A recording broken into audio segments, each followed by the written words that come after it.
And olive oil wouldn't go with the Asian flavors in this dish, so use a vegetable or a peanut oil is fine also. Then you need a couple teaspoons of soy sauce. You won't need salt, so if you don't need, you could use the lower sodium soy sauce if you like, so don't add salt into this. And then we'll add some sesame oil also, and garlic, and some crushed peppers. And we whisk this together. That's basically it. Now, you can add as little or as much of the red peppers as you would like, and you can just adjust that to your taste. It's up to you totally. And then you just whisk this together. When you use the sesame oil, which goes in this dressing, you want to be very careful that you don't overuse it. And also, if you try to cook with it, it will dissipate really, really quickly. So only use sesame oil in the very end of a dish. You actually use it as a flavor more than to cook with. So don't overuse this. Be very careful because it is very strong. And that's why we just add about a teaspoon or so of sesame oil at the end. And if you want a little stronger, you could add a little bit more. Then this goes right over the cooked noodles. Now, I use an Asian style noodle. You could use a spaghetti or a thin linguine if you want. Here's the Asian noodles that we're using. They're a thin egg noodle. They're a real nice noodle to use, so you could go to an Asian grocery store and buy some noodles like this if you like. Then you want to cook those off, drain them, and toss with your dressing. And that's when I like these best, is when they're warm. And let's just use my fingers to get in there to toss it. And then you just let this sit for a few minutes once you have the dressing on, so that the flavors have a chance to develop, and it also has a chance to soak into the noodles a little bit. Let's put this in our bowl. This is great, absolutely great with barbecued. If John and I do barbecued pork loin or something like that, a lot of times we serve these noodles as a side dish. You'll find many things to use them for. And then we'll put this right in our bowl. Very easy to serve. We take this a lot to parties and things like that when we need to take a side dish for a group of people. And then I have two different types of sesame seeds which are going to stick to my finger since I tossed the pasta. This is a black sesame seed, and it's actually really black. It hasn't been toasted to become black. It is black. And we'll just garnish a little bit with that. And then we've got also have some just white sesame seeds. If you'd like to toast these, you can. It makes them just a bit nuttier. And we'll also garnish with a little bit of that. And let's place that over here, and I'll show you. I also have some pickled ginger. Get my sesame seeds off my fingers. Now, it seems to me that when Asian people do garnish, they really like food coloring a lot. But this pickled ginger is wonderful in that it's sweet and a little tangy, and this is the whole root. Sometimes you'll find it sliced. And what I do is I slice it just nice thin slices, and then I julienne it. You could actually use the whole slice for garnish if you like. Just slice it, put it on top of your dish, and you have a nice bright little bit of color, a little bit of tang, and everybody will love these sesame noodles.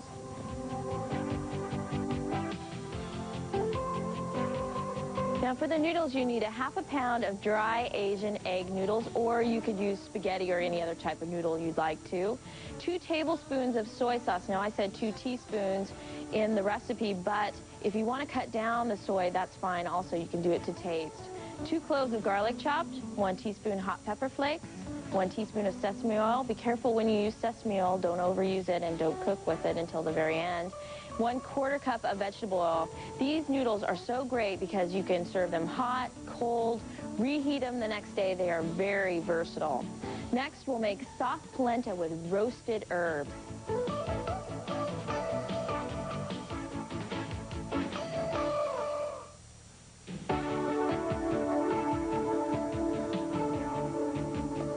Now, polenta is is a dish made with cornmeal, and we'll use a finely ground cornmeal for this polenta. It's also going to be a soft polenta, which is a little bit different.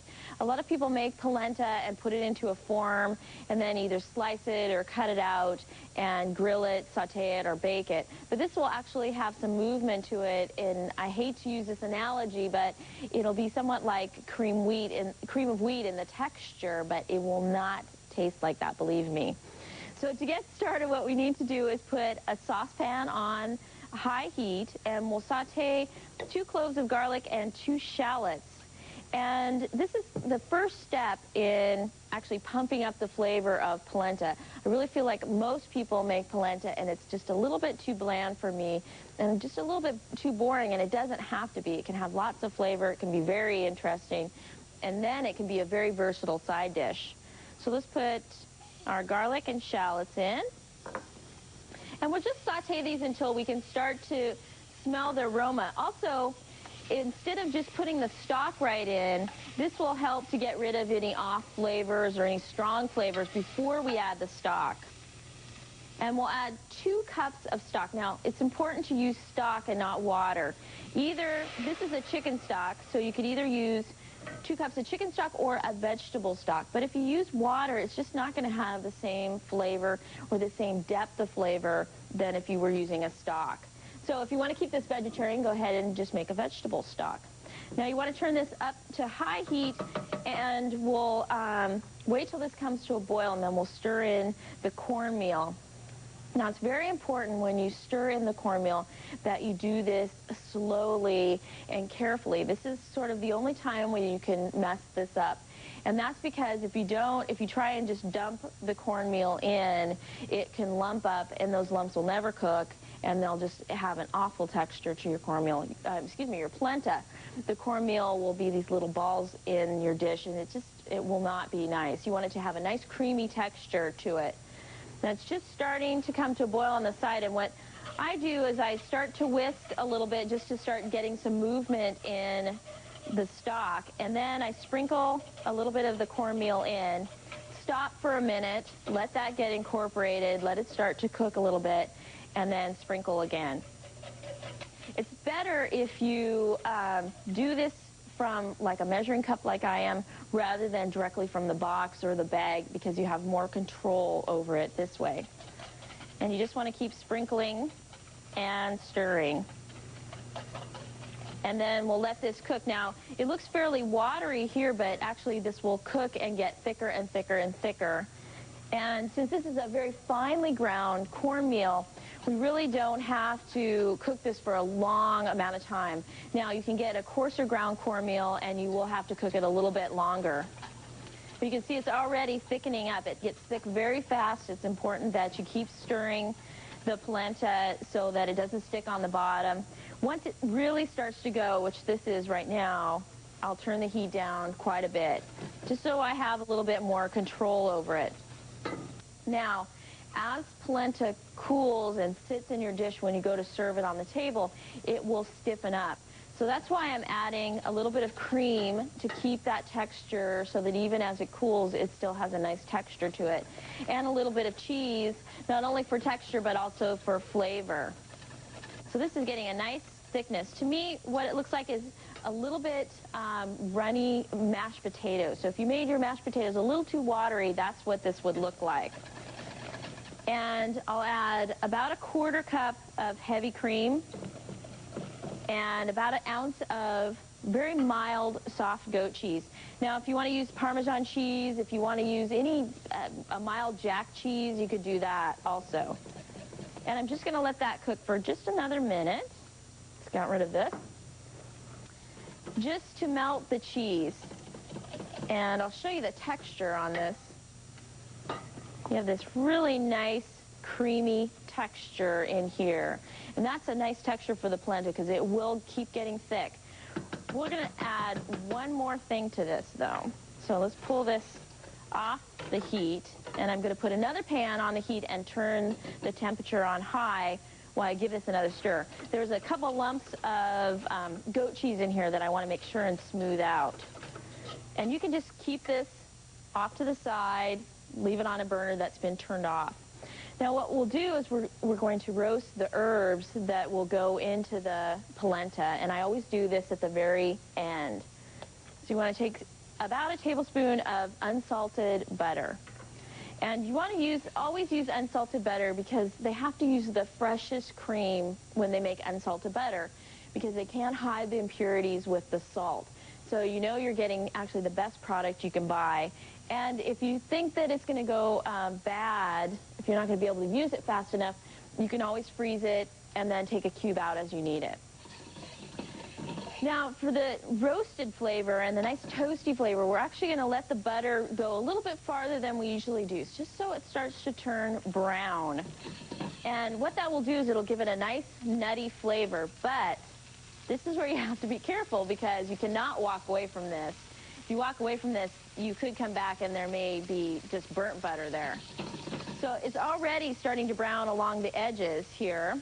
And as soon as I start to see that, then I'll add about a tablespoon of fresh herbs. You can use any type of herb you like, basil, oregano. This is a little rosemary and thyme. And it's nice and brown. I can hear this sizzling. It pops a little bit, really pulls those flavors of the herbs out. And then I put that right into the polenta. And then you need to season this with salt and pepper. It's very important that this is seasoned well. So make sure and give it a taste before you serve it because the polenta, even though it has lots of flavor in there, there's no salt. There was no salt in the liquid we cooked it in. And we just give that a stir. And let's put it into a nice bowl. This is great to serve with lamb shanks or ossobuco. It's wonderful side dish. So give it a try.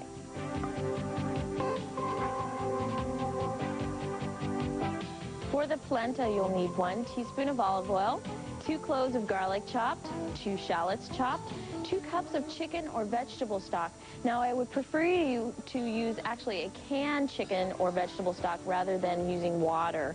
2/3 of a cup of finely ground polenta or cornmeal, 1 ounce of soft mild goat cheese, 1/4 cup heavy cream, salt and pepper to taste. Then for roasting the herbs, you'll need 2 teaspoons of unsalted butter, 1 tablespoon chopped fresh herbs such as basil, thyme, and rosemary. Now remember, the polenta is not only good for a side dish, but it's great for brunch. Next, we'll do a couscous salad.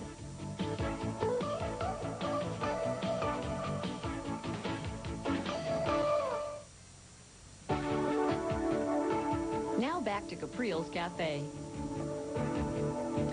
Couscous is so wonderful. It is so versatile that you can make hot dishes with it, salads with it. It can be tossed with just a little bit of fresh herb and stock, allowed to sit for 10 minutes, and then you can serve it on your table. Very little cooking. It's so easy to make.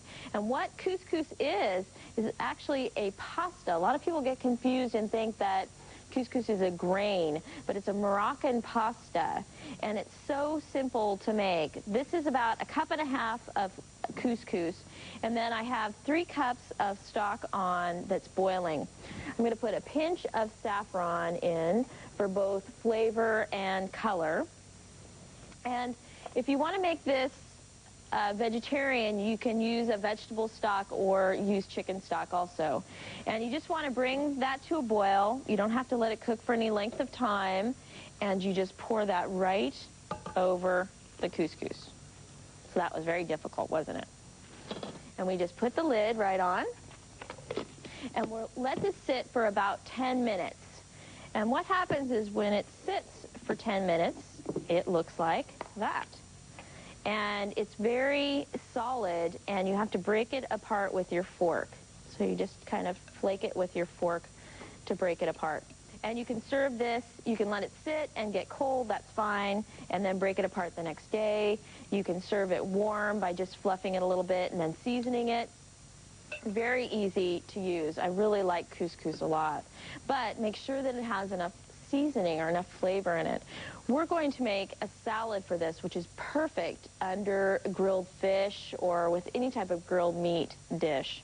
And to do that, we'll take an onion that's been sliced, and I use a red onion because it's not being cooked, and so you want something that's a little bit more mild, and a tomato that's been diced, we're going to use about 1/3 of a cup of currants. I actually don't mind currants because they're little tiny things, and the nice little bite of sweetness in the salad is a really nice addition. So we'll put the currants in there. We're also using something else that I usually don't use, and most people that know me well know that I hate, and that's cilantro. But in this case, a little bit of cilantro is okay. I just really don't care for it when it's overused or there's too much. So we'll add a little bit of fresh cilantro that's been chopped, some ginger. Now, if you get confused, because this does have quite a few steps and ingredients, we will show you the ingredients at the end of the segment, so don't get lost and don't panic. And a couple of cloves of garlic. And now we have to make our dressing, which is lime juice and some olive oil. And to do that, I'm going to squeeze my lime just by rolling it real well on the counter, just so that I get as much of the juice out as I possibly can. I even take it and just sort of squeeze it like this. And then cut it in half. So we'll use the juice of 2 limes. And then there's no seeds in this, so you can just squeeze away and break up those little bits of pulp in there so that you get the little bites of lime in your salad. It'll make it really nice. This is a real refreshing salad. It's a nice thing to do when you don't want to heat up your kitchen and you want to make something that's a little bit different than a green salad. So there's one, and we'll pour a little bit of this in. And some olive oil to make the dressing. Now you can make your dressing as tart or as mild as you like, and you can really adjust that by your olive oil. Usually you add about 1 part vinegar or acid to 3 parts olive oil or regular oil, but you can definitely adjust that to your flavor. So then you just give this a toss. What I like to do is to toss this and make this dressing while I'm allowing the couscous to absorb the liquid, so that this has a chance actually to sort of marinate a little bit, and then they're ready about the same amount of time. We need to put a little bit of salt in there. Remember that you're seasoning the couscous also with this. Let me give my hands a wipe here, and we'll do a little bit of black pepper. And you could add some green peppercorns in here. You could make this a little bit spicy. You could use different vegetables. You really can use your imagination with this and whatever actually leftovers are in the refrigerator. Now let's finish breaking this up just a little bit. And then this goes right into it. And then I use my hands. Your hands are your best tool. Get down in there and break up any of those lumps of couscous. What happens is it gets very solid, and then I'll put it in my dish and give it a toss as I actually add it to the dish. This is so great because you can use this the next day. You can warm this up. It's perfect for picnics and dinners on the deck. And let's put this over here, and I'll wash my hands, and I'll show you what the couscous looks like that we've actually let sit for those few minutes with the stock on it, so that you can get an idea of how easy and how quick this is. Now, this is the one that we added the stock to, and you can pop it up, and you can see just in those few minutes, it's already starting to absorb most of the liquid. And then as it sits, the color will bleed into the couscous to make it more yellow like this one. And it was so simple. That's what I love about couscous, but just make sure and flavor it so that it's not bland. You can also flavor the liquid a little bit more and pour it into it. So I think you need to try this dish the next time you do some grilled fish, or actually for any occasion.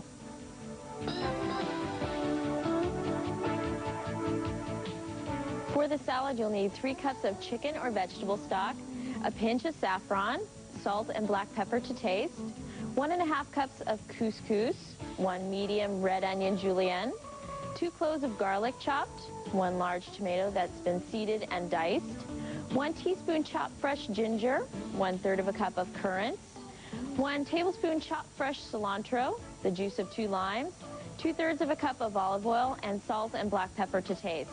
Now remember, when you cook the couscous, it's very important to use some type of stock, whether it's chicken or vegetable. You could even use a canned stock if you absolutely have to, but don't use water. It really will make it way too bland. And then use whatever you have in your refrigerator. Leftovers make the best salad, and you can just combine them with the couscous, make a little dressing, and boom, you have something interesting and not boring. Caprial's Cafe Favorites is a must for every good cook's library. Over 130 easy and delicious recipes, including most of the dishes Chef Caprial prepares on Caprial's Cafe. At only $21.95 plus shipping and handling, the beautiful hardbound edition with selected full-color photographs makes Cafe Favorites an ideal gift. For bank card orders, call 1-800-917-9100 or send check or money order to Cafe Favorites, 98 Main Street, Tiburon, California, 94920. No more boring side dishes. We can throw all of those out because now we have 3 new and exciting recipes to try with all kinds of dishes. John, my husband's famous sesame noodles. Then we have soft polenta with roasted herbs, which is a little bit different than a regular polenta where people put it in a mold and then slice it and grill it. It actually is a little softer in texture and a little creamier. And then we have our couscous salad, which I think that you should definitely try. So get out there and make your side dishes exciting, and we'll see you soon. Bye-bye.